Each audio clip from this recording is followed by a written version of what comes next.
সৌন্দর্য শব্দটি প্রতিটি মানুষের হৃদয়ে লুকিয়ে থাকে। যে ব্যক্তি ছোট ছোট বিষয়ে আনন্দ খুঁজে পায় সেই প্রকৃত অর্থে সুন্দর মানুষ। প্রিয় দর্শক, আপনাদের সবাইকে স্বাগত জানাচ্ছি এশিয়ান টেলিভিশনের নিয়মিত সাপ্তাহিক আয়োজন গ্লস অ্যান্ড গ্লিটারে। পুরো সময়টা জুড়ে আপনাদের সাথে আছি আমি তমরশিদ, এবং বরাবরের মতো আপনাদের জন্য নিয়ে এসেছি আজকে তিনটি segment: hot seat with celebrity, trending looks and get up, এবং সর্বশেষ বিউটি টিপস। প্রথমেই থাকছে hot seat with celebrity.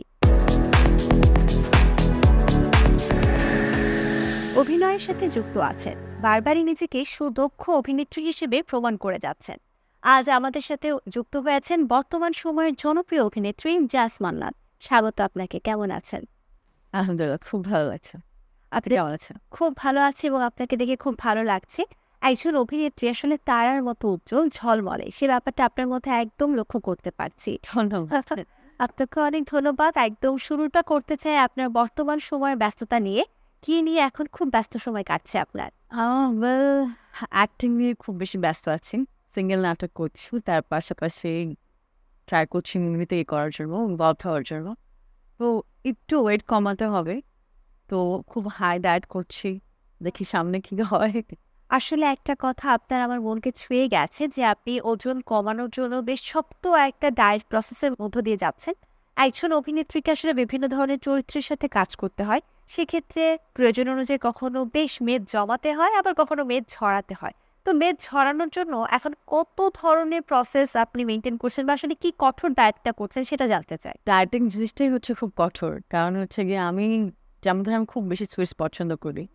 R rice তো কথাই নেই, আমি অনেক বেশি রাইস খাই। আর জাঙ্ক ফুড তো খাচ্ছি। তো এগুলো মেনটেন করা আসলে খুব টাফ হয়ে যায়। তারপরেও করতে হয়। কজ আমি আমার মানে অ্যাক্টিং এর ইয়েটা সবচেয়ে বেশি প্রাধান্য দেই। কাজটা আমার সবচেয়ে বেশি মানে প্রধান আমার কাছে মনে হয়। তো সেই জন্য হচ্ছে গিয়ে ডায়েটটা করছি। খেতে তো মন চায় অনেক কিছুই, বাট খেতে পারছি না। কিছু করার নেই। তো এইজন্য আস্তে করে সবকিছু মেইনটেইন করে নিচ্ছি। আর এগুলো মেইনটেইন করলে হয় দেখা যায় যে স্কিন রাফ হয়ে যায়, রাশ হয়ে যায়। তো এটার উপরেও অনেক বেশি ইয়ে করতে হয়, কেয়ারিং করতে হয়। তো সবকিছু মিলিয়ে ডায়েটিং জিনিসটা আমি মনে করি কি খুব বিরক্তকর জিনিস, বাট কিছু করার নেই, তা হয় ক্যারেক্টারের জন্য করতে হয়। জীবনের সাথে আসলে সংযুক্ত ডায়েট, এবং ডায়েট করতে হলে অনেক বেশি পানি খেতে হয়, যেটা আপনি বলছিলেন যে হ্যাঁ, অনেক হ্যাঁ। বেশি পানি খাচ্ছেন এই প্রসেসটাকে মেনটেন করতে। আর এছাড়াও অনেক ধরনের ব্যায়াম তো করতেই হচ্ছে, না হলে তো স্বাস্থ্য ঝরা হবে না। প্রশ্নে ওঠে না।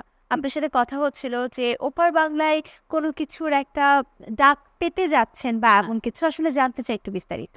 আচ্ছা, বেসিক্যালি হচ্ছে গিয়ে আমার নানুর বাড়ি হচ্ছে গিয়ে ইন্ডিয়াতে। তো ইন্ডিয়াতে আমি অলরেডি কাজ করেছি। কুমার শানুদা, আমি, আকাশ সেন, আমরা সবাই, আমি গানও গেয়েছিলাম। তো এই গানটা যাই হোক কিছু কারণের জন্য হচ্ছে গিয়ে বাংলাদেশে রিলিজ হয়নি। তো তখন আমাকে বলা হয়েছিল যে তোর গলাটাও খুব সুন্দর, তার পাশাপাশি তুই দেখতেও কম সুন্দর না, মাশাআল্লাহ। তো এখানে তুই চাইলে কিছু একটা করতে পারিস। তো কিছু লবিং আছে, রেফারেন্স আছে। তো তারা বলছে যে এর মধ্যে একটা অডিশন দিয়ে যেতে। তো এখন দেখি কি করা যায়। আমার যদি ওয়েট সবকিছু ঠিক থাকে, দেন আমি হচ্ছে গিয়ে ওখানে যেয়ে অডিশন দিয়ে আসবো। তারপর আল্লাহ মালিক যদি হয়ে যায় তো আলহামদুলিল্লাহ। বাহ! মানে আমরা নিশ্চয়ই সামনে আপনার কাছ থেকে সে সুখবরটা পাবো। ইনশাআল্লাহ। ইনশাআল্লাহ আপনি ওয়েটও কমিয়ে ফেলতে পারবেন। একটা জিনিস আপনি বলছিলেন যে গান গাওয়ার প্রতি একটা ভালোবাসা আপনার আছে। হুম। আমরা গানটা শুনবো একদম শেষে। সেই কথাটা কি আমরা পাচ্ছি আপনার কাছ থেকে? হ্যাঁ, অবশ্যই ২ লাইন অবশ্যই শোনাবো। ঠিক গান আছে, আমার আমরা খুব একদম পছন্দ। শেষে আপনার কাছ থেকে গান শুনবো। এবার চলে যাচ্ছি আপনার শুটিং সেটের কিছু মেমোরিজ নিয়ে। আসলে বেশ কয়েক বছর ধরে কাজ করছেন, লম্বা একটা সময়। অনেক মানুষের সাথে কাজ করা হয়েছে, অনেক ধরনের কাজ করা হয়েছে। নিজেকে বারবারই আপনি প্রমাণ করেছেন যে আপনি সুদক্ষ অভিনেত্রী। কিন্তু হয় না, সেটে অনেক সময় অনেক ধরনের ঘটনা ঘটে, ভালোবাসার কিছু ঘটনা যেটা সারা জীবন মনে থাকে। আবার এমনও কিছু ঘটনা রয়েছে যেটা আমরা ভুলতে পারি না কষ্ট থেকে। হুম। আপনার জীবনে ভালো খারাপ মিলিয়ে এমন কোনো ঘটনা আছে কি? আম হ্যাঁ, অবশ্যই আছে। প্রত্যেকটা সেটেই দেখা যায় যে আমরা বিহাইন্ড দ্য সিন শুটিং এর সময় অনেক কিছু ঘটে যায়। যেগুলো আমরা মানে একসেপ্টও করি না এটা হয়ে যাবে বা হয়ে যায় কোনো সময়। তো এর মধ্যে একটা মজার আমার কাছে একটা স্টোরি আছে যে আমরা সেটে কাজ করছিলাম সবাই। তো সাডেনলি আমরা একটা ভৌতিক কাজ করছিলাম। এই নাটক অলরেডি রিলিজ হয়েছে। 2 মিলিয়ন প্লাস হয়েছে মনে হয়। ভূত বউ। তো রাত ৩টা বাজে আমরা শুটিং করছি সবাই ছাদের মধ্যে। তো সাডেনলি আমার মানে পুরা ফেসে হচ্ছে গিয়ে ভূতের মেকআপ করা। ওকে। তো ইমতু ভাইয়া ছিল আমার সাথে। তো সবাই না অকারণে হাসা শুরু করে দিছি আমরা। তো এভাবে ক্যামেরা চলতেছে, সামনে হাসতেছে। এখন ডিরেক্টর বলতেছে, "কি হচ্ছে? মানে হাসতেছো কেন তোমরা?" আমরাও কোনো রিজন জানি না, কিন্তু হাসতেছি। পরে তো যে আমাদের সিনিয়র যে আন্টি ছিল, হাসিমুন আন্টি, উনি বলছে, "এই, আমার মনে হয় কোনো প্রবলেম হইছে। সবাই দোয়া পড়ো।" তো আমাকে বলতেছে, "তুমি আয়াতুল কুরসি পারো?" যে, "হ্যাঁ, আমি পারি তো।" বলছে, "পড়ো তো।" পরে পড়লাম, পরে ফু দিলাম। তখন বলছে, "জীবনে ১ম বার দেখলাম যে একটা ভূতনি আয়াতুল কুরসি পড়তেছে।" খুব মজা। চলুন দেখে আসি এই সপ্তাহে ট্রেন্ডি লুকস এন্ড গেটআপে কি রয়েছে।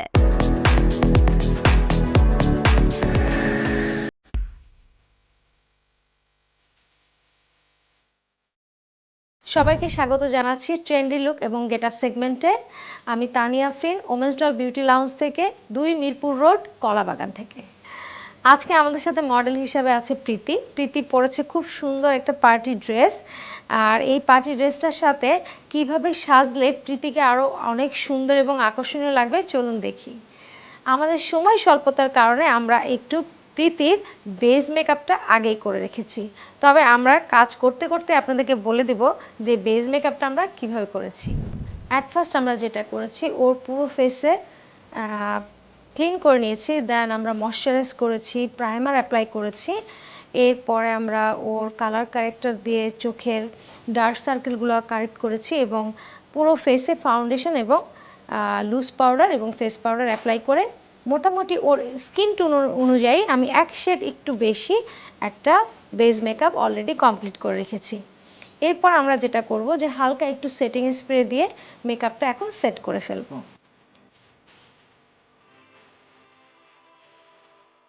সেটিং স্প্রের পরেই আমরা হাইলাইটটা অ্যাপ্লাই করব, তাহলে হাইলাইটটা খুব ভালো বসবে। ফেসটা দেখে মনে হয় যে একদম ন্যাচারাল এবং গর্জিয়াস। এরপরে আমরা ওর পুরো ফেসটা কন্ট্রোল করে নিব।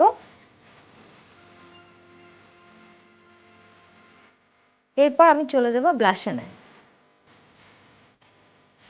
আমাদের বেস এবং কন্ট্রোলিং এবং ব্লাশন কমপ্লিট, আমরা এখন চলে যাচ্ছি আইব্রোজে।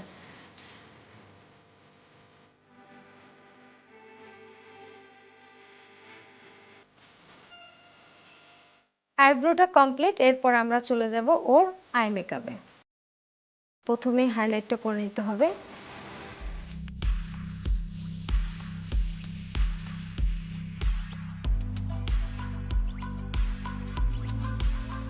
এরপর আমরা আরেকটু ডার্ক শেড অ্যাপ্লাই করছি ইনার কর্নারে।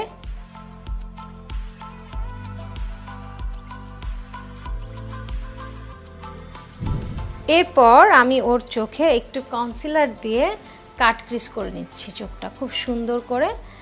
একটু যখন কাট ক্রিজটা করব, চোখটা আরও সুন্দর এবং আকর্ষণীয় দেখাবে। কাট ক্রিজটা আমি একটু বড় গোল রাউন্ড করে দিচ্ছি, একটু লম্বাটে টাইপের। এভাবে করলে ওর চোখটা আরও বড় এবং সুন্দর দেখাবে।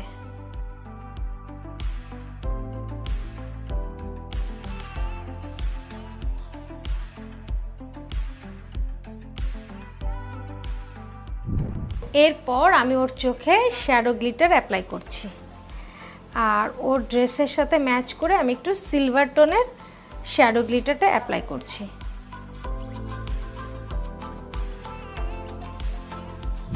চোখটা আরেকটু আকর্ষণীয় এবং বড় দেখানোর জন্য একটু ভেতরে আমি হোয়াইট কাজল দিব। এরপর আমি ওর চোখের মাপ অনুযায়ী একটা আইল্যাশ সেট করে দিব, যেন একটু সুন্দর দেখায় এবং ন্যাচারালও দেখায়।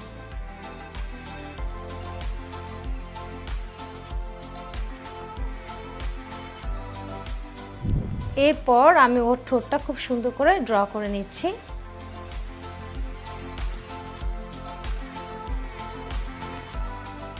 আমি ওর ঠোঁটে একটা লাইট কালারের লিপস্টিক অ্যাপ্লাই করছি।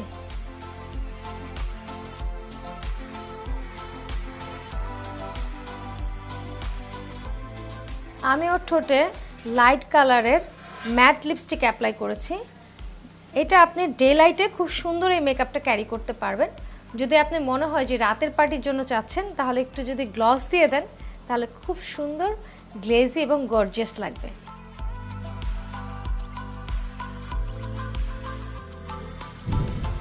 কমপ্লিট হয়ে গেল আমাদের ফেস মেকআপ। এরপর আমরা হেয়ারটা সেট করে দেখব প্রীতিকে কেমন লাগছে।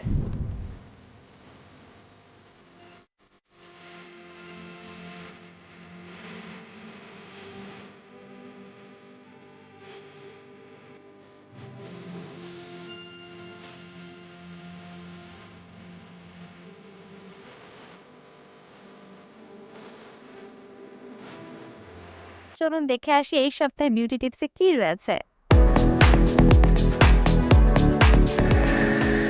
বিউটি টিপসে আজকে আলোচনা করব স্কিন কেয়ার নিয়ে। তো আজকে আমি ডেইলি যে আপনাদের স্কিন কেয়ারটা সেটা নিয়ে কথা বলবো। প্রথমে কিন্তু সকালে ঘুম থেকে উঠে আমাদের স্কিনটা খুব ভালো করে ক্লিন করতে হয়। স্কিন বুঝে কিন্তু একটা খুব ভালো মানের ফেস ওয়াশ দিয়ে স্কিনটা ক্লিন করা উচিত। আপনার স্কিন যদি ড্রাই হয় আর আপনি যদি অয়েলি ফেস ওয়াশ অ্যাপ্লাই করেন সেক্ষেত্রে ঠিক আছে, কিন্তু যদি ড্রাই হয় এবং আরও বেশি ড্রাই ফেস ওয়াশ অ্যাপ্লাই করেন আপনার স্কিন আরও বেশি ড্রাই হয়ে যাবে। অনেকে বুঝতে পারে না যে তাদের স্কিনটা কেমন টাইপ। যখন আপনার টি জোনটা অয়েলি থাকবে এবং বাকি অংশগুলো আপনার ড্রাই থাকবে তাহলে বুঝতে হবে যে মিশ্র ত্বক। এবং পুরো ফেসটা যদি আপনার অয়েল আসে স্কিন থেকে তাহলে বুঝতে হবে অয়েলি স্কিন। এবং যদি পুরো মুখে কোথাও কোনো অয়েল না আসে, শুধু সোয়েটিং হয়, তাহলে বুঝতে হবে এটা ড্রাই স্কিন। এটা খেয়াল রেখে আপনাদেরকে ফেস ওয়াশটা চুজ করতে হবে। দেন খুব ভালো করে ফেস ওয়াশ দিয়ে স্কিনটা ক্লিন করে আপনাদেরকে অবশ্যই একটা টোনার ইউজ করতে হবে। অনেকের দেখা যাচ্ছে স্কিনে টোনার শ্যুট করে না, তো বাসায় আপনারা সুন্দর করে একটা টোনার বানিয়ে নিতে পারেন শসার রস দিয়ে অথবা গোলাপ জল দিয়ে আপনারা হালকা করে স্কিনটা টোনিং করে নিতে পারেন। এটা আপনার ড্রাইনেসটা কমে যাবে এবং স্কিনটা সফট হবে এবং স্কিনটা টান টান হবে। এরপরে স্কিনটাকে আরও ময়শ্চারাইজ করার জন্য অবশ্যই আপনাদেরকে একটু ভালো মানের ময়শ্চারাইজার অ্যাপ্লাই করতে হবে। এটা হলো ডে স্কিন কেয়ার।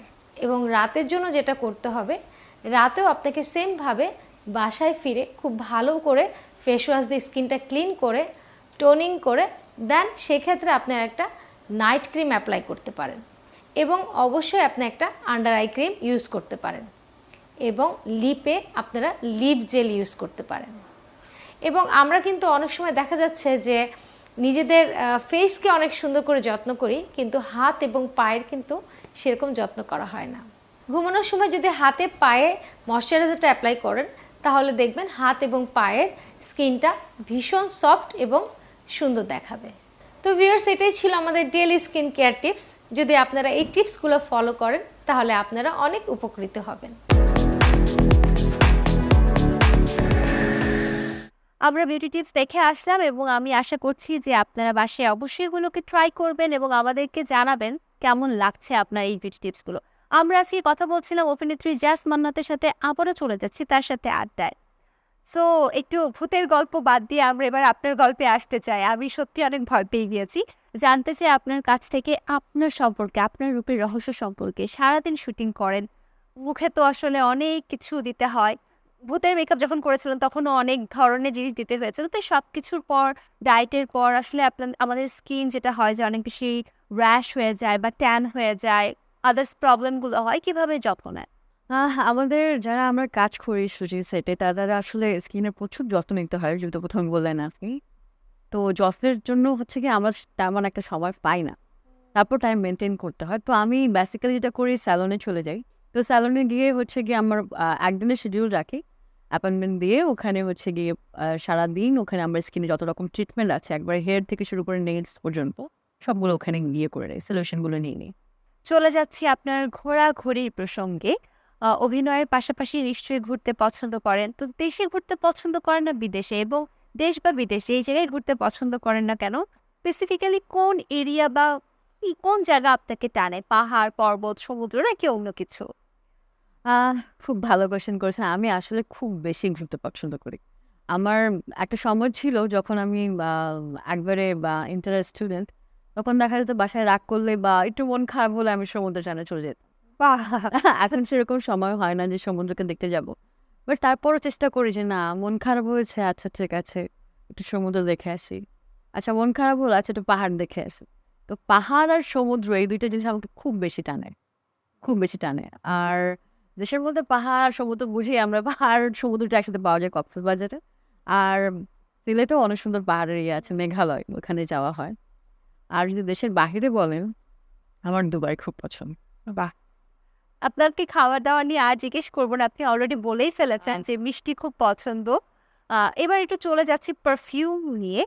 অনেক সময় দেখা যাচ্ছে যে স্পেসিফিক কিছু ব্র্যান্ডের পারফিউম বা কিছু ফ্লেভারের পারফিউম মানুষ ব্যবহার করা পছন্দ করে। আপনার ক্ষেত্রে তেমনটা কি? বা আপনি পারফিউম না শুজ বা ওয়াচ, একেকজন থাকে না একেক জিনিসের প্রতি একটা ফ্রিকনেস কাজ করে। আপনার সবথেকে পছন্দের জিনিস কি? এই সবগুলোই আমার পছন্দের। ১ম কথা হচ্ছে। ওকে, আর যদি সবচেয়ে বেশি পছন্দের হয়, পারফিউম আমি খুব বেশি পছন্দ করি। আর ধরে ফেলেছি আমি। অনেকগুলো ব্র্যান্ডের ইউজ করা হয়েছে। আর মানে ম্যাক্সিমাম টাকা আমার পারফিউমের পেছনেই যায়। যেহেতু অভিনয়ে আছেন, অভিনয়ের সাথে যুক্ত আছেন, প্রোগ্রামে যেতে হয়, বিভিন্ন চরিত্র করতে হয়। মানে যেটা হয় যে একদম নিম্ন মধ্যবিত্ত বা নিম্নবিত্ত মানুষ থেকে শুরু করে একদম খুবই উচ্চবিত্ত মানুষের লুক, সব লুকই আসলে কখনো না কখনো নিজেকে সাজানোর প্রয়োজনীয়তা হতে পারে। সেক্ষেত্রে বিভিন্ন ধরনের পোশাকের প্রয়োজন পড়ে, শপিংয়ে যেতে হয়। গ্ল্যামারাস দেখানোর জন্য শপিংয়ে যেতে হয়, আবার খুব ডাল দেখানোর জন্য। শপিং করার ক্ষেত্রে কোন প্লেসগুলো পছন্দ করেন? দেশের বাহিরে দুবাই বলে ফেলেছেন। এবার একটু দেশের ভিতরেই জানতে চাই। দেশের ভিতরে অনেকগুলো জায়গায় আমি যাই। তার মধ্যে হচ্ছে গিয়ে মাঝে মধ্যে ফুটপাথ থেকেও শপিং করি। Frequently saying. বিকজ অনেক কাস্টম হচ্ছে গিয়ে দেখা যায় যে আচ্ছা এটার সাথে যাবে না, বা লেম কোনো কাস্টিং এর জন্য আমার এটা লাগবে। Then I will buy from this. বা প্রয়োজন পড়লে হয়তো আরো বেশি বা হুম। কম, সেটা আসলে ডিপেন্ড করে সিচুয়েশনের উপর। হ্যাঁ, আর আসলে যেটা আপনি বললেন যে আলমিরার যে অবস্থা বা কি, সেটা তো আমার মনে হয় প্রতিটা অভিনেত্রী হ্যাঁ, এই বিষয়ে একটা বিহাইন্ড দ্য সিন করা উচিত। কি অবস্থা আলমিরার? হ্যাঁ, একটু চলুন দেখে আসি। অবভিয়াসলি করা উচিত। আর এটা হচ্ছে কি, মানে আমাদের তো কাস্টিম দেখা যায় যে একটা এখানে আছে, আরেকটা এখানে আছে। মানে খুঁজতে গিয়ে কনফিউশনের মধ্যে পড়লেই হয় কি যে আচ্ছা এগুলো নামাও, ওগুলো নামাও। আচ্ছা এটা ম্যাচিং হচ্ছে না, এটা ম্যাচিং হচ্ছে না, ওটা ম্যাচিং হচ্ছে। এভাবে করতে করতে সবগুলোই নষ্ট হয়ে যায়। বাহ! আসলেই সত্য কথা। এবার হচ্ছে একটু আসলে জানতে চাই, বাংলাদেশের ভেতরে যদি আপনাকে বলা হয় যে আপনার সবথেকে পছন্দের অভিনেতা বা অভিনেত্রী, দুটো ক্যাটেগরি মিলিয়ে, তাহলে আপনার নাম বাদে আর কার নাম বলবেন? এটা খুবই টাফ একটা কোয়েশ্চেন। আমি অনেককেই ভালোবাসি, অনেকের সাথে কাজ হয়েছে আমার। তো এটা বলে জানি না তারা রাগ করবে কিনা। বাট ফ্র্যাঙ্কলি স্পিকিং, যে যদি অভিনেতার কথা বলেন, I will vote Shakib Khan in sorry Siam ভাইয়া, আরফিন শুভ। আচ্ছা। সাফিন, দুটো নাম বলেছেন, মাঝে আরেকটা নাম ঢুকিয়ে দিয়েছেন। আপনি খুবই চালাকি করেছেন। না, সিয়াম ভাইয়ের সাথে আমার হচ্ছে কাজ হয়েছে। উনি খুব নাইস একটা পারসন। বাট যদি অ্যাক্টিং এর ক্ষেত্রে যদি আমি বলি, obviously I will choose both Arefin Shuvo and Shakib Khan. Okay. So এই টুইস্ট নিয়েই আমরা আজকের মতো এখানে বিদায় নিচ্ছি, এবং শেষ করার আগে আমাদের দর্শকদের উদ্দেশ্যে যদি আপনার কিছু বলার থাকে। আহ দর্শকের উদ্দেশ্যে আমার একটা কথা বলার আছে, আমাকে অনেক বেশি ভালোবাসবেন, আর এশিয়ান টিভির গ্লস অ্যান্ড গ্লিটার শোটা অবশ্যই দেখবেন, আর এই আপুটাকে ভালোবাসবেন, আর আমার পাশে থাকবেন, সবসময় ভালোবাসবেন আর দোয়া করবেন। Thank you. বাহ! আমাকে নিয়েও একটা কমপ্লিমেন্ট দিয়েছেন। আমি তো আবেগে আপ্লুত হয়ে গিয়েছি। আপনাকে অনেক, অনেক ধন্যবাদ আজ আসার জন্য, সুন্দর, সুন্দর বিষয়গুলো শেয়ার করার জন্য। তবে গান থেকে এখনো আপনি আমাদের হাত থেকে মুক্তি পাচ্ছেন না। আমি আহ দর্শকদের কাছ থেকে বিদায় নিয়ে আসি। তারপরে আপনার কণ্ঠে ২ লাইন গান শুনবো। অবশ্যই। সো দর্শক, আজকের মতো এখানে বিদায় নিচ্ছি গ্লস অ্যান্ড গ্লিটার থেকে। আগামী পর্বে আবারও দেখা হবে আপনাদের সাথে, আপনাদের পছন্দের তমা এবং নতুন গেস্টের সাথে। সেই পর্যন্ত সবাই ভালো থাকবেন, সুস্থ থাকবেন, আর এশিয়ান টেলিভিশনের সাথেই থাকবেন। সো এবার চলে যাচ্ছি গানে। সোনার পালঙ্কের ঘরে লিখে রেখে ছিলেম তারে, যাও পাখি বলো তারে, সে যেন ভোলে না মোরে, সুখে থেকো ভালো থেকো, মনে রেখো এ আমারে।